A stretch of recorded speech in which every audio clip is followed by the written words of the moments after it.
देखिए Dalton's atomic theory में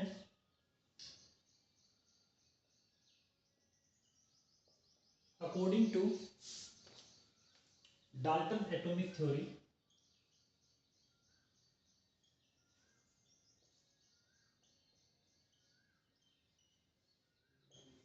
according to Dalton atomic theory all matter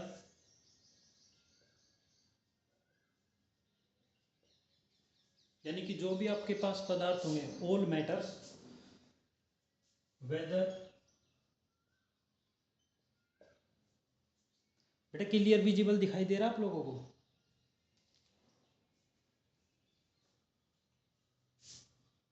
an element सभी पदार्थ, वो एलिमेंट भी हो सकता है आपके पास, वो एलिमेंट भी हो सकता है, एक कंपाउंड, वो कंपाउंड भी हो सकता है, और ए मिक्सचर और a mixture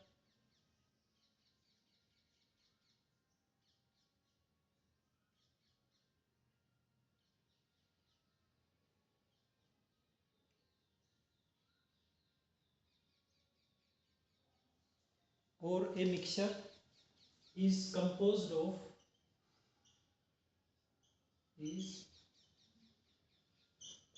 composed of small particles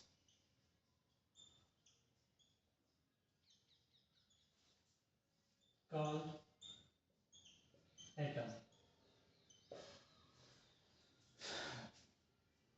Dalton atomic theory में डाल्टन साहब ने क्या बताया कि according to Dalton atomic theory all matter, जितने भी आपके आसपास मैटर जो भी दिखाई दे रहे हैं वो उनमें हो सकता है कि वो एलिमेंट भी हो, कंपाउंड हो और वो मिक्सचर भी हो सकता है। इस कंपोज ऑफ स्मॉल पार्टिकल्स, यानी किससे बने होंगे? छोटे छोटे पार्टिकल से बने होंगे, और उसी को क्या बोलते हैं? एटम बोला जाता है। कोई भी जो बेसिक यूनिट होती है किसी भी मैटर की, सबसे smallest individual particle, that is known as the atom. तो ये उन्होंने कहा था डाल्टन एटॉमिक थ्योरी में कि आपके पास हो सकता है कोई भी मैटर हो, वो एलिमेंट हो सकता है, वो कंपाउंड हो सकता है, वो मिक्सचर हो सकता है, वो किससे बना होगा? स्मॉल पार्टिकल से बना होगा। ठीक है, तो स्मॉल पार्टिकल से बना होगा तो उसको क्या बोलेंगे? एटम बोलेंगे। साथ साथ राइट डाउन करते रहिए बेटा। इसके बाद आते हैं postulates of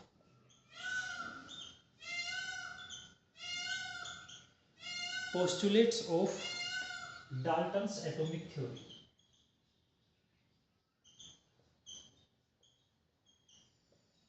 Dalton's atomic theory, यानी कि डाल्टन साहब ने कुछ पॉइंट दिए, उनके उनके एटॉमिक थ्योरी, जो आपके पास एटम की थ्योरी थी उस पर उन्होंने कुछ पॉइंट दिए। वो कुछ पॉइंट सही भी हुए आगे जाके, और कुछ पॉइंट उनके गलत भी थे। तो हम उन पॉइंट्स के बारे में पढ़ेंगे जो उन्होंने बताया है। तो मेरा फर्स्ट पॉइंट है इसमें, ऑल मैटर इज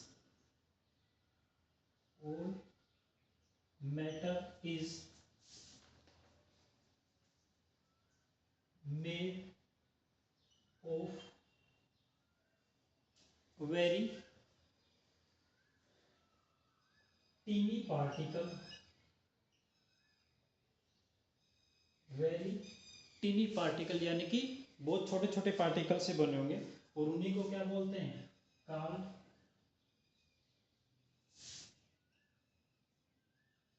एटम। एक फर्स्ट पॉइंट ये दिया था पोस्टुलेट में उन्होंने कि all matter is made up of very tiny particle. जो भी मैटर हमारे पास आसपास है वो छोटे छोटे पार्टिकल से मिलके बना होता है, उसको क्या बोलते हैं? एटम बोलते हैं। पॉइंट नंबर सेकंड है बेटा, atoms are individual particle, atoms are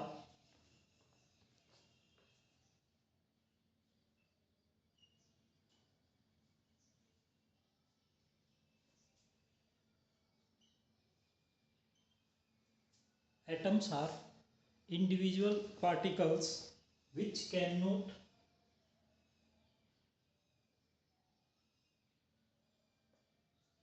which cannot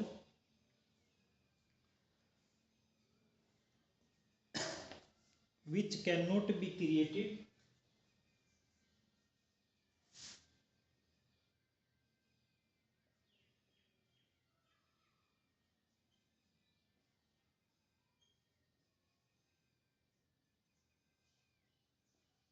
nor be destroyed in a chemical reaction.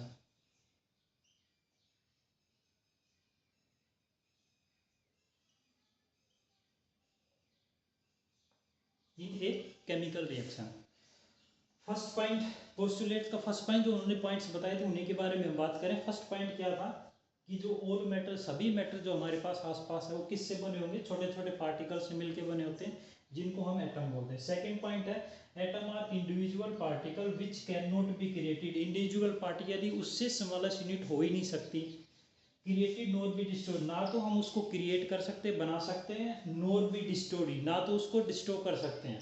In a chemical reaction, कोई किसी भी केमिकल रिएक्शन में उन पार्टिकल्स को आप ना तो क्रिएट नया बना सकते हो, ना ही उनको डिस्ट्रॉय किया जा सकता, सिर्फ उनकी फॉर्म चेंज होती है, one form to another form में कन्वर्ट होते हैं।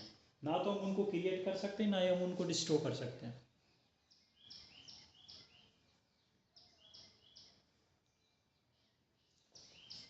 लिखिएगा बेटा इसको जल्दी से।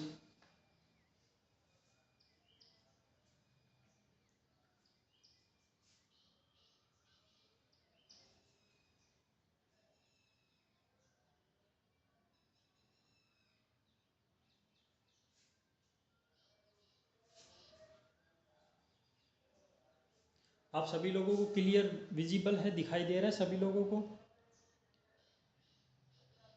सभी लोगों को दिखाई दे रहा है?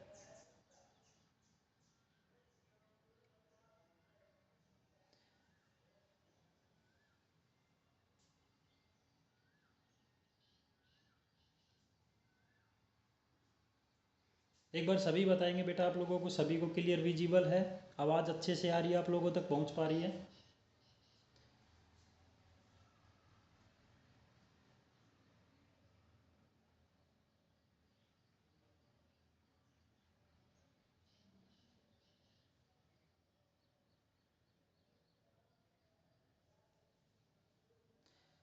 राइट डाउन कर लिया आप लोगों ने?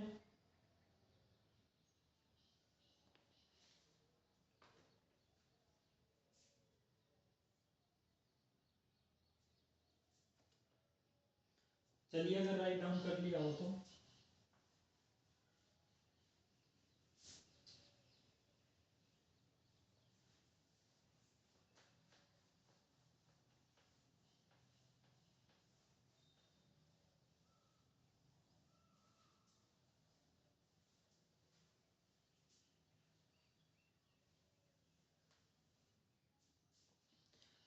नेक्स्ट लिखिएगा बेटा। नेक्स्ट पॉइंट है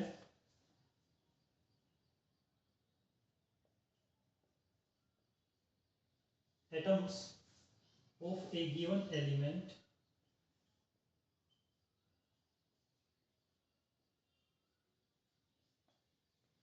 atoms of a given element are identical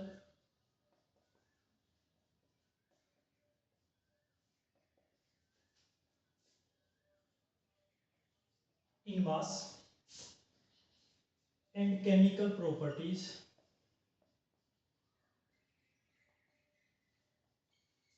and chemical properties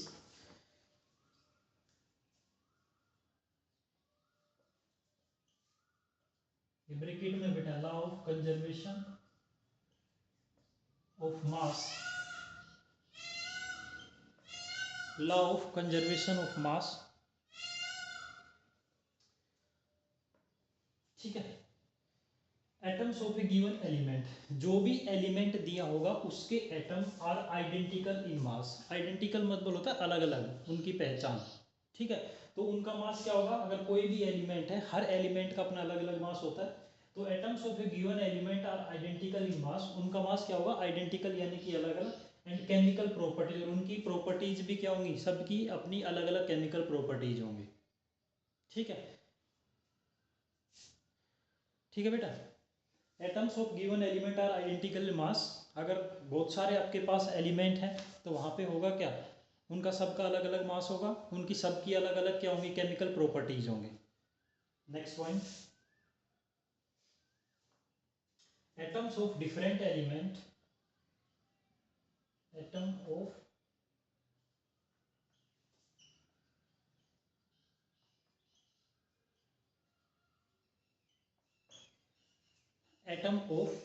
different element have different masses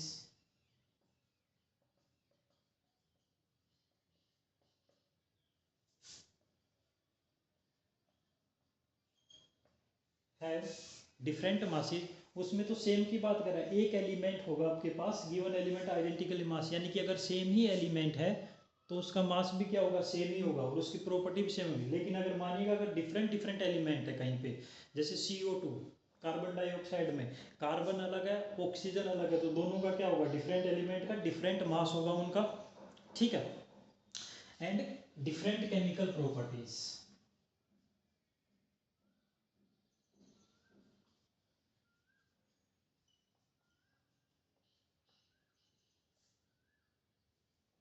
Next point, atoms combine in the ratio of atoms combine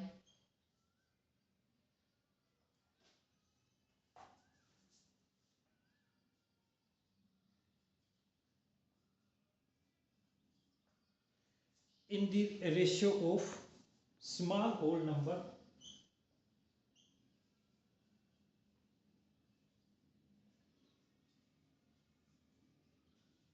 small whole number to form compounds, to form compounds। ठीक है बेटा, जो कल हमने किया था उस पे लॉ ऑफ कांस्टेंट प्रोपोर्शन,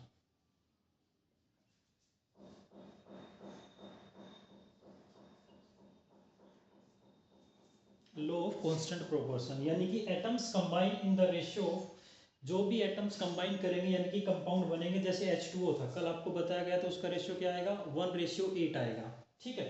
तो स्मॉल होल नंबर यानी कि उनका स्मॉल होल नंबर रेशियो में आएंगे टू फॉर्म कंपाउंड, जो कंपाउंड बना है हमारे पास, और उसी को क्या बोला था हमने, लॉ ऑफ कांस्टेंट प्रोपोर्शन, ठीक है बेटा। लिखिएगा, जल्दी लिखिएगा।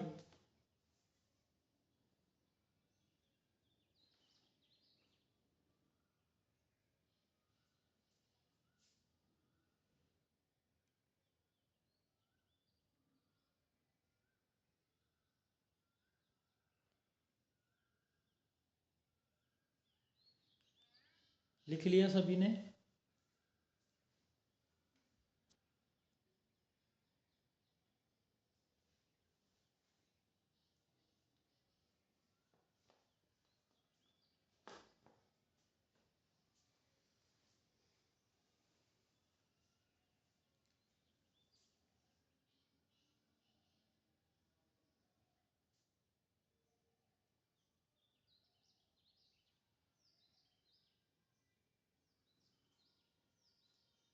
लिख लिया तो रब कर दो बेटा इसको।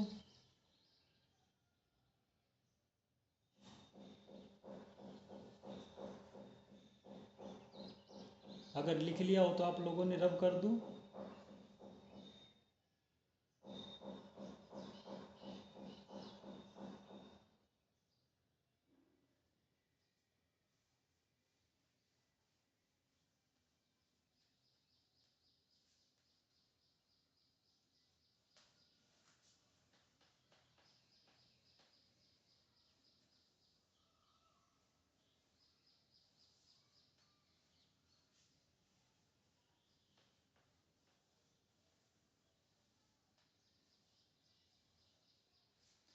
आगे लिखिएगा, नेक्स्ट पॉइंट है the relative number,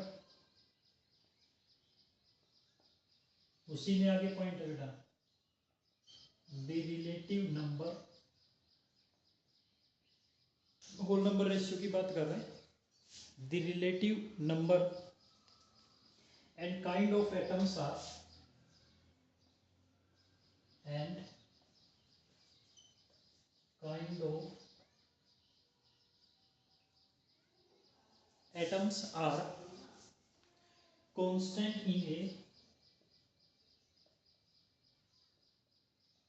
constant in a constant in a given compound.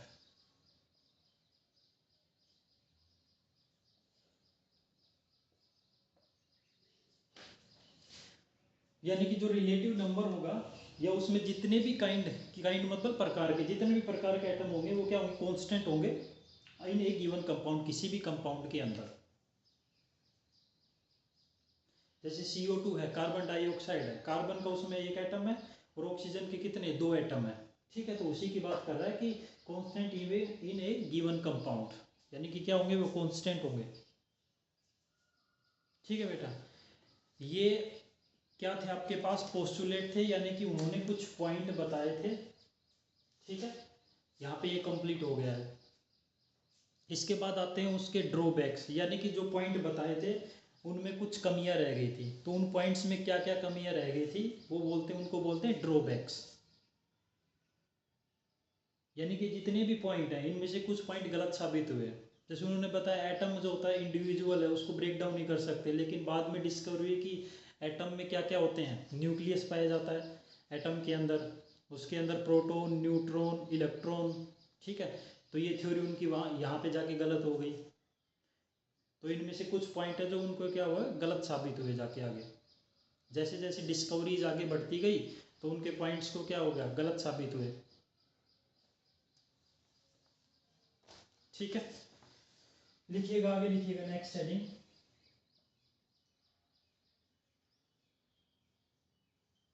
Drawbacks of Dalton's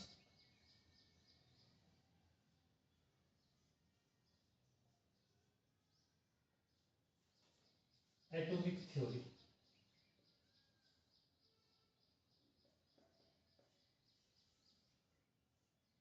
यानी कि जो उन्होंने पॉइंट बताए थे, जो पोस्टुलेट्स में जो पॉइंट बताए थे, वहाँ किन किन पॉइंट्स में क्या क्या खामियां रह गई थी, ड्रॉबैक्स।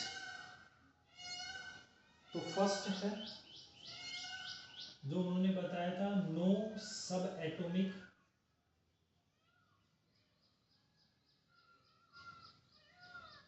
पार्टिकल्स, नो सब atomic particles.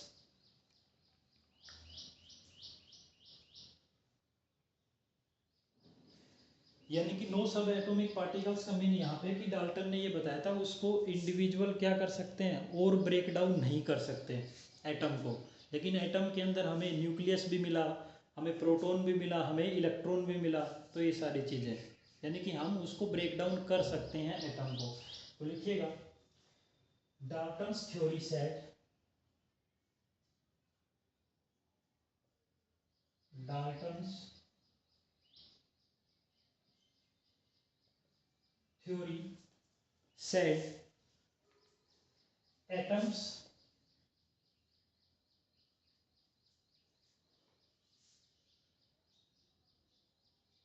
Dalton's theory said atoms were indivisible, यानी कि और फर्दर ब्रेक डाउन नहीं होते, individual, but we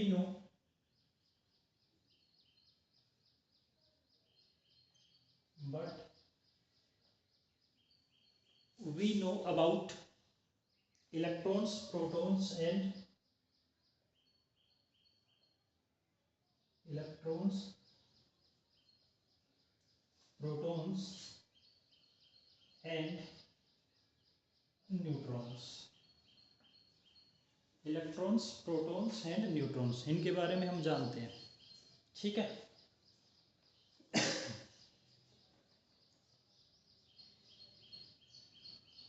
write down करिएगा बेटा यहाँ तक।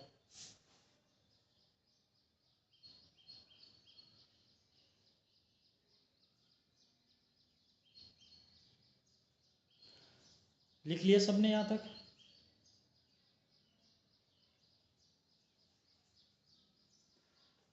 यानी कि डाल्टन क्या है, डाल्टन साहब ने बताया था कि इसमें क्या है, जो आपके पास एटम है उनको इंडिविजुअल यानी कि और ज़्यादा ब्रेक डाउन नहीं कर सकते, लेकिन बाद में उनके अंदर भी एटम के अंदर क्या क्या मिले हमें, इलेक्ट्रॉन मिला, प्रोटॉन मिला एंड न्यूट्रॉन मिला। ठीक है, यानी कि मानिएगा ये एटम का अगर स्ट्रक्चर की बात करूं तो ये एटम है,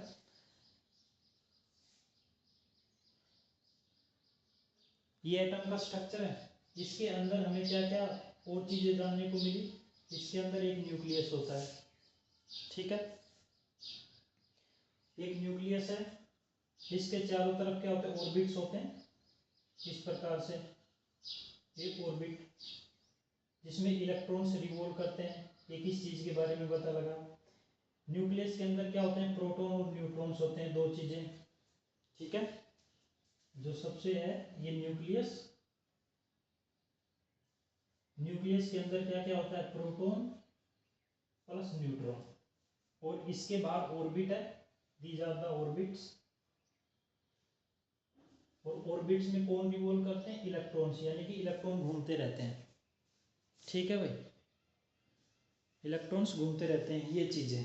उन्होंने तो क्या बताया था कि इंडिविजुअल है, तोड़ ही नहीं सकते एटम को, लेकिन आगे डिस्कवरी हुई तो ये इसके ड्रॉबैक है, यानी कि इन्हीं पॉइंट्स में और चीजें ऐड हो गई है कि जो एटम उसको हम ब्रेक डाउन कर सकते हैं। ब्रेक डाउन करने का मीन्स यहाँ पे है कि इसके अंदर न्यूक्लियस होता है, न्यूक्लियस के अंदर प्रोटॉन होते हैं, न्यूट्रॉन्स होते हैं, और उसके बाद ऑर्बिट्स में इलेक्ट्रॉन रिवॉल्व करते रहते हैं, यानी कि घूमते रहते हैं। रिवॉल्व का मीन्स यहाँ पे लिख लिया सभी लोगों ने।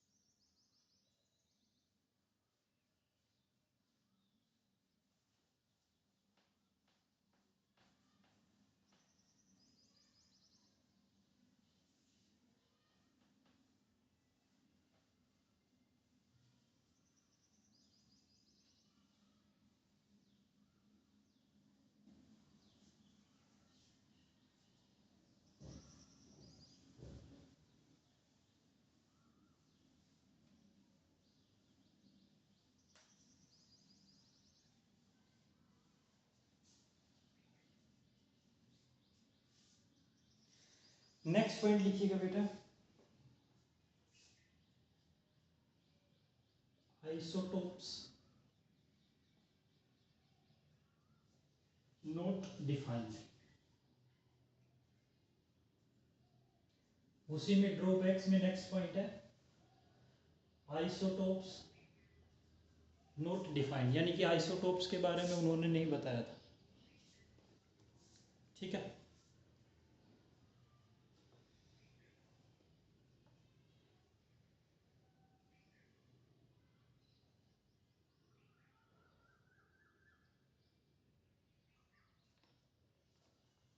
लिखेगा इसमें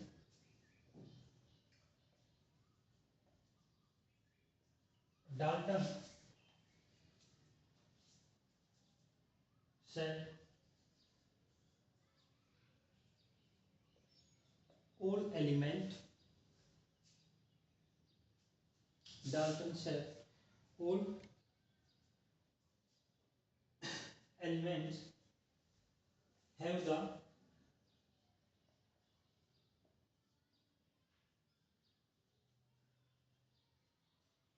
सेम मासेस, यानी कि जो भी एलिमेंट होगा उनका सेम मास होगा, बट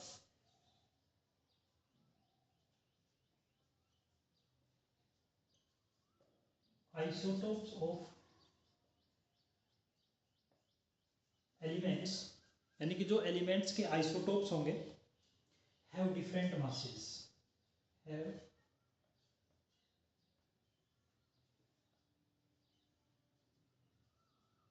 डिफरेंट मासेस, यानी कि डाल्टन ने कहा कि जो भी एलिमेंट है उनका सेम मास होगा सभी का। ठीक है, लेकिन कुछ ऐसे भी एलिमेंट है जो आइसोटोप्स, यानी कि आपके पास उनका डिफरेंट मासेज, जैसे एटॉमिक नंबर तो सेम है लेकिन उनका मास डिफरेंट डिफरेंट है। जैसे हाइड्रोजन के 3 आइसोटोप्स होते हैं बेटा, एक ड्यूटेरियम, दूसरा होता है प्रोटियम, तीसरा होता है ट्रीटियम। एटॉमिक नंबर तो हाइड्रोजन का एक ही रहेगा, लेकिन उनके मास नंबर चेंज होते जाएंगे। ठीक है, तो लिखिएगा जैसे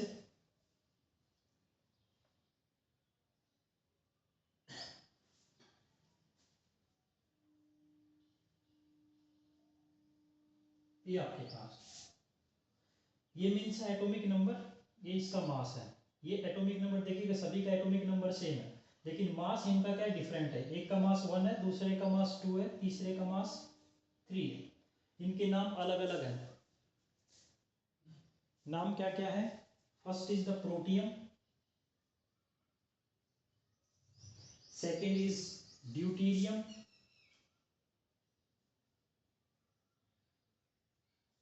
एंड थर्ड इज ट्रीटियम। ये हाइड्रोजन के 3 आइसोटोप्स होते हैं। ठीक है, आइसोटोप्स मीन होता है same atomic number but different mass number, that is known as the isotopes. ठीक है, सेम एटॉमिक नंबर, मैं लिख देता हूं यहां पे, आइसोटोप किसको बोलेंगे? Same atomic number but different masses, और उनका मास क्या होगा? अलग अलग होगा, डिफरेंट मासेस होगा। ठीक है, डाल्टन ने क्या कहा था कि एलिमेंट है उनके सेम मासेस होंगे, लेकिन उन्होंने आइसोटोप्स के बारे में कोई चीज़ नहीं बताई थी कि कुछ एलिमेंट ऐसे भी है जिनके आइसोटोप होते हैं।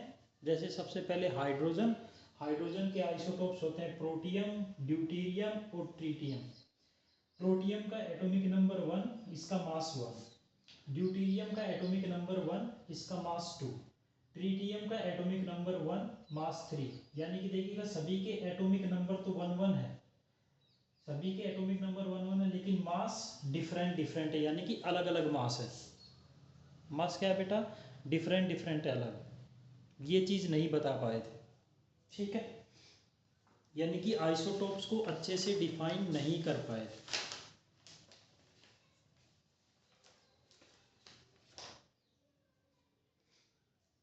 जल्दी राइट डाउन करिएगा।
राइट डाउन कर लिया बेटा सबने? यानी कि क्या है, आइसोटोप्स के बारे में उन्होंने डिफाइन नहीं किया था। डाल्टन साहब ने सिर्फ ये कहा था कि जो भी आपके पास एलिमेंट होंगे उनके सेम मासेस होंगे। ठीक है, एलिमेंट तो सेम है यहाँ पे आपके पास, लेकिन मासेस डिफरेंट है। ये हाइड्रोजन के हैं तीनों, ये चीज़ ध्यान रखना। हाइड्रोजन के 3 आइसोटोप्स होते हैं, प्रोटियम, ड्यूटीरियम और ट्रीटियम। इसका मास, एटॉमिक नंबर तीनों का सेम है 1 1। ठीक है, क्योंकि हाइड्रोजन का एटॉमिक नंबर भी 1 ही होता है, लेकिन but mass number there is the different mass number. First protium mass is 1, deuterium mass is 2 and tritium mass is 3। ठीक है, चलिए बेटा आज के लिए इतना ही रखते हैं। जो काम करवाया गया आप रेगुलर करते रहिए। ठीक है,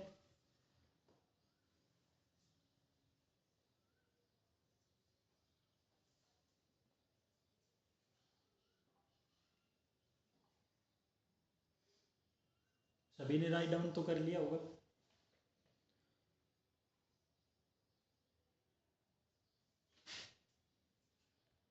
ठीक है बेटा। Thank you.